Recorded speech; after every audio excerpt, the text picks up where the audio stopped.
بسم اللہ الرحمن الرحیم۔ ہم پچھلے 2 لیکچر سے پیار کے بارے میں بات کر رہے ہیں، لیکن پیار ہوتا کیا ہے؟ پیار صرف کسی انسان کے ساتھ آپ کے جذبے کو نہیں، بلکہ کوئی بھی چیز ہو، چاہے وہ انسان ہو یا کوئی آئیڈیالوجی ہو، کوئی آئیڈیا ہو، اس کے لیے ایک انسان کے سچے جذبے کو ہم پیار کہتے ہیں۔ یہ ایک ایسا جذبہ ہوتا ہے جو ایک انسان کے لیے اس کے وجود سے بھی زیادہ ضروری ہو جاتا ہے۔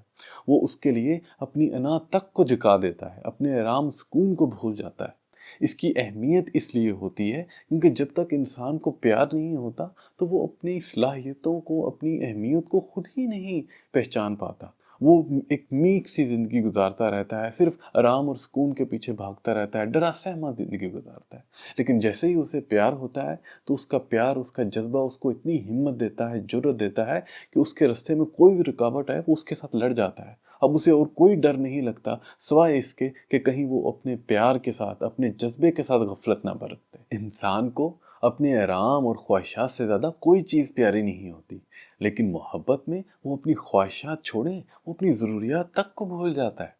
ویسے تو انسان بہت انا پرست ہوتا ہے، ذرا کسی کے ساتھ بحث ہو جائے تو غصے میں آ جاتا ہے، اپنا لہجہ سخت کر لیتا ہے، اور اپنی غلطی ہو بھی تو معافی کا تو سوال ہی پیدا نہیں ہوتا۔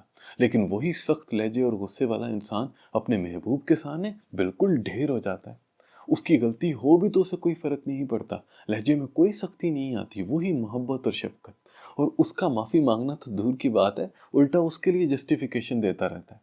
تو ایک انسان جتنا قابل، نفیس اور نرم مزاج خود کو محبت میں بنا لیتا ہے، اتنا کسی اور چیز میں نہیں بنا سکتا۔ تو اب سوال یہ ہے کہ انسان کو اتنا بہتر بنانے میں کس نے کردار ادا کی ہے؟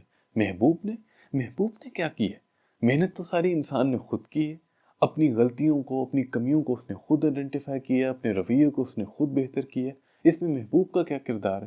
سوائے اس کے کہ اس نے ایک انسان کو سچا جذبہ حاصل کرنے میں رول ادا کیا ہے، اس کے علاوہ اس کا کوئی رول نہیں ہے۔ اصل اہمیت تو اس سچے جذبے کی ہے جس نے ہمیں یہ طاقت دی کہ ہم نے اپنے محبوب کے لیے اپنے رویے کے اندر، اپنے کردار کے اندر چینجز لے کر آئے ہیں۔ ہم بالکل نہ ڈر ہو گئے ہیں، باہر بھی ہمیں کسی کا خوف نہیں رہا، اپنے ایگو کا بھی، اپنی انا کا بھی خوف نہیں رہا۔ ہم نے اپنی غلطیوں کو ایکسیپٹ کیا ہے۔ اور فردر اگر اس کے بارے میں سوچا جائے تو آپ اس نتیجے پر پہنچیں گے کہ محبوب تو ایک طرح سے انسان کی لمیٹیشن بن گیا ہے۔ مطلب جب تک ہم اس کے پاس ہیں، اس سے بات کر رہے ہیں، تب تک تو ہمارا رویہ بہت اچھا ہے، ہم بہت ہی محبت شفقت سے اس کے ساتھ پیش آ رہے ہیں۔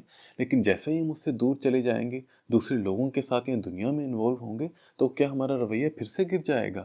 ہم پھر سے انا پرست ہو جائیں گے؟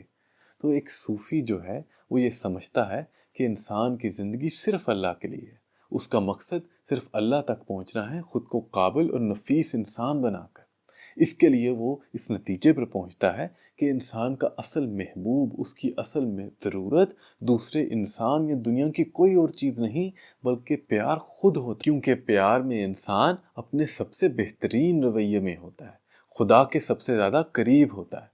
اس لیے صوفی دوسرے انسانوں سے یا دنیا کی کسی اور چیز سے پیار نہیں کرتا، بلکہ وہ پیار سے پیار کرتا ہے، کیونکہ صرف پیار کے اندر یہ صلاحیت موجود ہوتی ہے کہ وہ ایک انسان کو مکمل بنا سکے۔